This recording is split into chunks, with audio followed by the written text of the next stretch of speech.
स्वागत है आपका हमारे YouTube चैनल बाइकर एसआरजे में। दोस्तों कैसे हैं आप सब? उम्मीद करता हूं कि आपसे बहुत ही अच्छे होंगे, बिल्कुल स्वस्थ होंगे।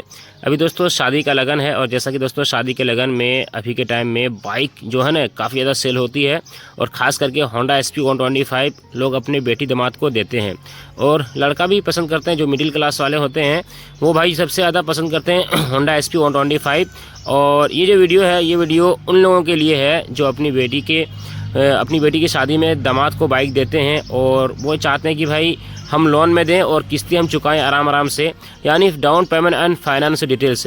हालांकि वीडियो सभी के लिए है, चाहे वो अपनी बेटी की शादी के लिए बाइक ले रहा हो, चाहे वो पर्सनल यूज के लिए, चाहे वो जवान आदमी हो या फिर बुज़ुर्ग लोग हो, सभी के लिए ये वीडियो बहुत ही स्पेशल है। वो इसलिए कि क्योंकि इस वीडियो में हम 30,000 down payment and finance details यानी 30,000 आप जमा करेंगे तो यहाँ पे आपको 1 साल की किस्त की EMI यहाँ पे कितना लगेगी और 2 साल की किस्त की EMI कितना लगेगी, 3 साल के लिए कराएंगे तो भाई 3 साल में यहाँ पे आपको EMI कितना लगेगा, 1 साल में यानी 1 साल का लोन कराएंगे तो 1 साल में एक्स्ट्रा पैसा कितना लगेगा।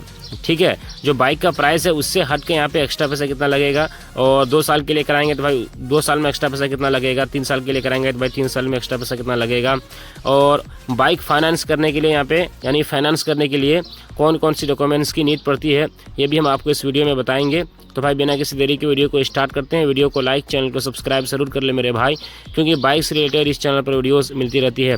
सबसे पहले हम बात करेंगे इस बाइक के ऑन रोड शोरूम प्राइस के बारे में। देखिए होंडा SP 125 का जो प्राइस है दोस्तों, डिस वाला वेरिएंट का प्राइस 1,10,000 है। जी हाँ दोस्तों, 1,10,000 कहीं भी पूरे इंडिया में आप चले जाइए, थोड़ा सा ऊपर नीचे हो सकता है, लेकिन भाई प्राइस जो है ना इसी के आसपास में इसका ऑन रोड शोरूम प्राइस है।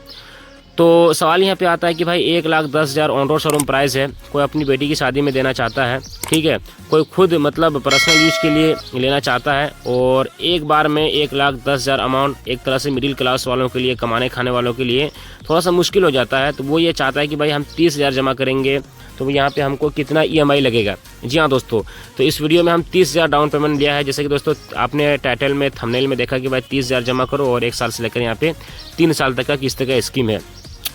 तो बाइक का प्राइस है, देखिए बाइक फाइनेंस करने के लिए कौन कौन सी डॉक्यूमेंट्स की नीड पड़ती है, कौन कौन से यहाँ पे आपको एड्रेस देना पड़ता है। तो भाई फर्स्ट में यहाँ पे आपको आधार कार्ड लग जाएगा, सेकंड में पैन कार्ड लगेगा। अगर आपके पास पैन कार्ड नहीं है तो भाई वोटर ID कार्ड लाएं, उससे भी आपका फाइनेंस हो जाएगा। तो 2 डॉक्यूमेंट्स की ज़रूरत पड़ती है और 6 मंथ की बैंक पासबुक खाता खुला हुआ होना चाहिए। और जिस बंदे के नाम से यहाँ पे बाइक मतलब जिस बंदे के नाम से बाइक आप लेंगे उसका एज 18 साल प्लस होना चाहिए, फिर 18 साल होना चाहिए। तो ये सारा डॉक्यूमेंट्स का यहाँ पे रिक्वायर है यानी ज़रूरत है, ठीक है। अब यहाँ पे मेन फंड आ जाता है कि भाई यहाँ पे किस्ती कितना लगेगा, 1 साल के लिए कराएंगे, 2 साल के लिए कराएंगे और 3 साल के लिए कराएंगे। तो सबसे पहले 1 साल का समझते हैं। तो जैसा कि दोस्तों बाइक का प्राइस है कितना, 1,10,000।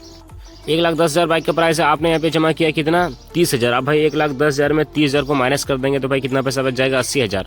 अब भाई यहाँ पे 80,000 का लोन होगा, यानी 80,000 का यहाँ पे EMI यहाँ पे मतलब 80,000 का यहाँ पे फाइनेंस होगा, ठीक है। तो भाई 80,000 में प्रोसेसिंग चार्ज, कोई भी कंपनी है, चाहे वो कोई भी कंपनी हो, प्राइवेट कंपनी हो, गवर्नमेंट कंपनी हो, वो प्रोसेसिंग चार्ज लेती है, एक तरह से सर्विस चार्ज भी हम लोग बोल सकते हैं।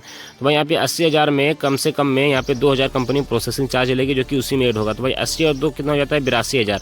अब भाई 82,000 का यहाँ पे रेट ऑफ इंटरेस्ट निकालना। तो देखिए हमने एक चीज़ देखा कि भाई कोई भी कंपनी से बाइक लोन होता है तो मैक्सिमम जो रेट ऑफ इंटरेस्ट होता है वो होता है अभी के टाइम में, पहले की बात मैंने कर रहा हूँ, अभी के टाइम में की बात कर रहा हूँ, तो वो हार्डली होता है 12% या फिर 10.5%, 11%। लेकिन दोस्तों हमने इस वीडियो में 10% लिया हुआ है, क्योंकि भाई 10% मैक्सिमम लोगों का यहाँ पे रेट ऑफ इंटरेस्ट लगाया जाता है।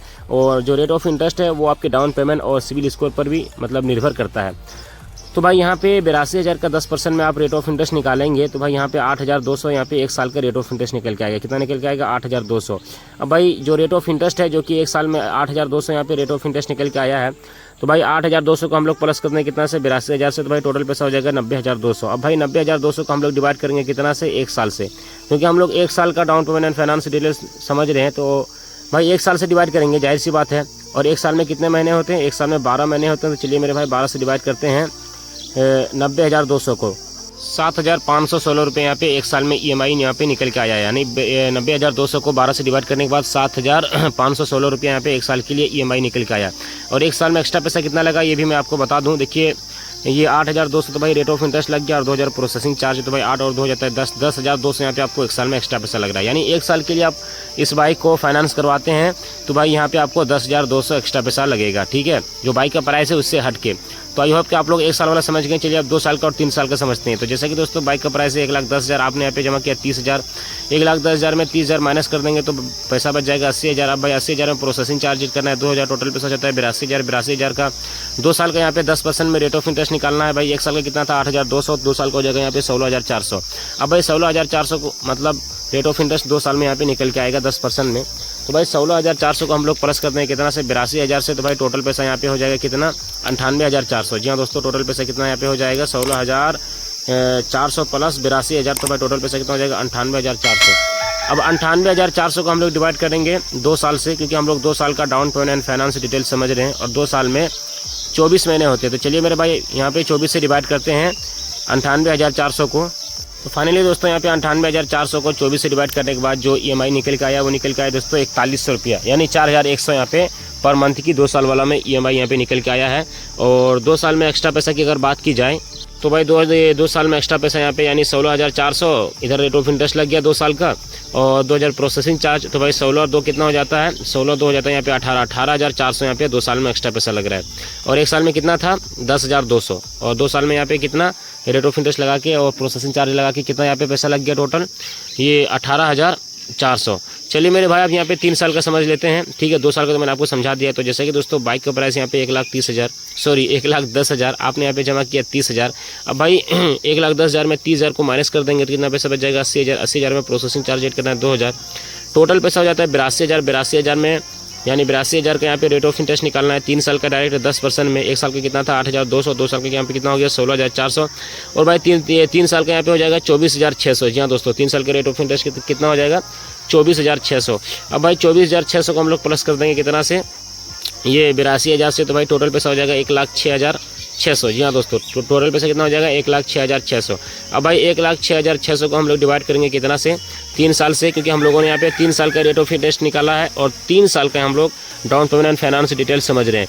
तो चलिए मेरे भाई यहाँ पे यानी 1,06,600 को 3 साल से डिवाइड करते हैं यानी 36 महीने थे। तो चलिए मेरे भाई 36 से यहाँ पे डिवाइड करते हैं।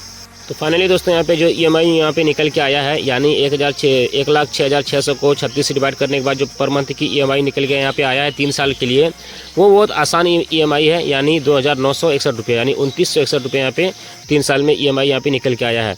तो मेरे भाई यहाँ पे मैंने आपको 3 साल का EMI मैंने Honda SP 125 को बता दिया है। तो भाई यहाँ पे आपको 3 साल वाला किस्त आप आराम से दे सकते हैं, यानी 2,961 रुपये यहाँ पे 3 साल वाला में EMI यहाँ पे निकल के आया है। और 3 साल में यहाँ पे एक्स्ट्रा पैसे की अगर बात की जाए तो भाई यहाँ पे आपको 3 साल में एक्स्ट्रा पैसा यहाँ पे कितना लगा वो भी मैं आपको बता दूं। देखिए 24,600 भाई यहाँ पे आपको 3 साल में रेट ऑफ इंटरेस्ट लग गया और प्रोसेसिंग चार्ज ऐड कर लीजिए आप 2,000, तो भाई 24 और 2 कितना हो जाता है 26,000 यहाँ पे, यानी 26,600 यहाँ पे आपको 3 साल में एक्स्ट्रा पैसा लग रहा है। चलिए एक बार मैं आपको फटाफट से फिर से रिपीट करके बता दूँ। 1 साल वाला में दोस्तों यहाँ पे EMI कितना था 7,516 रुपया, 2 साल वाला में EMI 4100 रुपया, 3 साल वाला में EMI यहाँ पे आपको 2,961 रुपया और 1 साल में एक्स्ट्रा पैसा यहाँ पे आपको 10,200 और 2 साल में एक्स्ट्रा पैसा 18,400 और 3 साल में एक्स्ट्रा पैसा यहाँ पे 26,600। भाई मैंने आपको 1 साल वाला 2 साल वाला 3 साल वाला पूरा कंप्लीट डिटेल में बताया है। वीडियो अगर पसंद आए तो वीडियो को लाइक करना और कितने लोग समझे हैं down payment and finance details नीचे कमेंट बॉक्स में अपना कुछ एक प्यारा सा जरूर से कमेंट करना। हेल्पफुल वीडियो है। Thanks for watching. सब्सक्राइब करना मेरे भाई और सपोर्ट करना। Thank you friends.